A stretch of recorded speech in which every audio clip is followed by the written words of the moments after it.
Hello, Eric. Let's read Big Bird's Bedtime Story by Rick Wetzel and Maggie Swanson. Big Bird's Bedtime Story. One summer evening on Sesame Street, Louise came by when Big Bird was getting ready for bed. He tucked Big Bird into his nest. "I'm not sleepy yet," said Big Bird. "Will you tell me a story, Louise?" "Sure, Big Bird," said Louise. "What kind of story would you like?" Big Bird thought for a minute.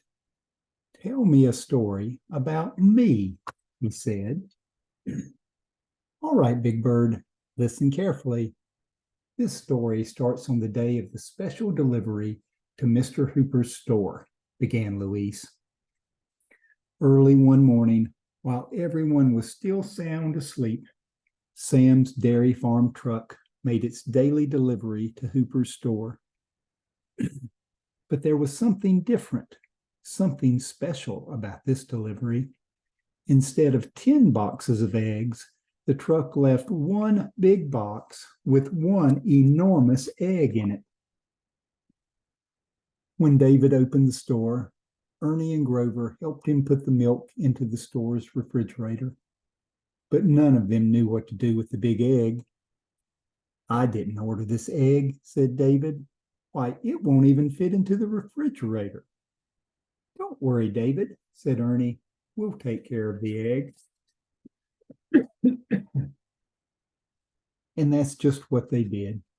They got Bert, Cookie Monster, and Telly Monster to help them. First, they gathered twigs in the park and straw from crates that a mover's van had left behind. Then they built a big nest for the egg. "Was the nest like mine, Louise?" asked Big Bird. "Yes," answered Louise. "It was exactly like yours, Big Bird." When the nest was finished, they carefully lifted the big egg into its new home. "Phew, that was hard work," said Grover. "We aren't done yet," said Bert. "Now we need to keep the egg warm so that it will hatch." "What does hatch mean?" asked Telly. "That is when the egg breaks and whoever is inside it is born," explained Bert. "Me keep big egg warm," yelled Cookie Monster. He climbed into the nest. "Wait a minute," cried Grover. "Be careful, Cookie.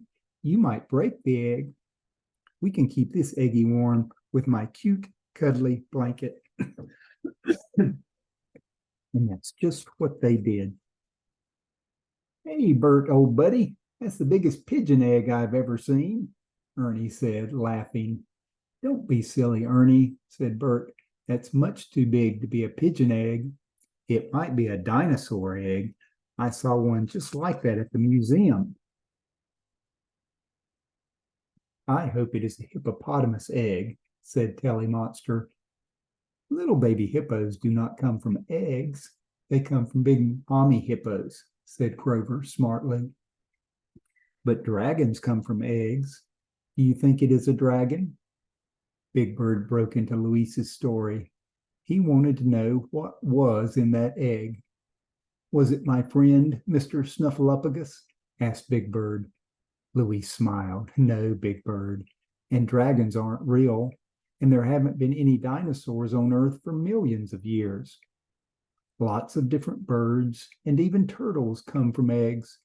But the egg in my story," he said, "is the biggest egg in the world." No one wanted to leave the egg, but soon it was time for playgroup. "Do not be afraid," said Grover to the egg. "We will be back soon. Please do not hatch until we come back." They all said goodbye to the egg. When playgroup was over, they rushed back to the nest.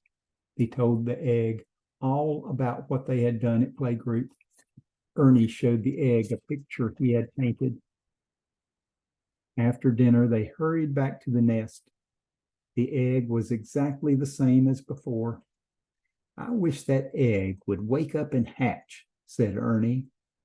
Oscar the Grouch popped his head out of his garbage can. I know how to wake up that crummy old egg. I'll play some of my favorite grouch music. And that's just what he did. Stop that horrible noise, shouted Bert. The egg needs to sleep, and so do I. It was past their bedtime, so they all went home. Good night, said Bert.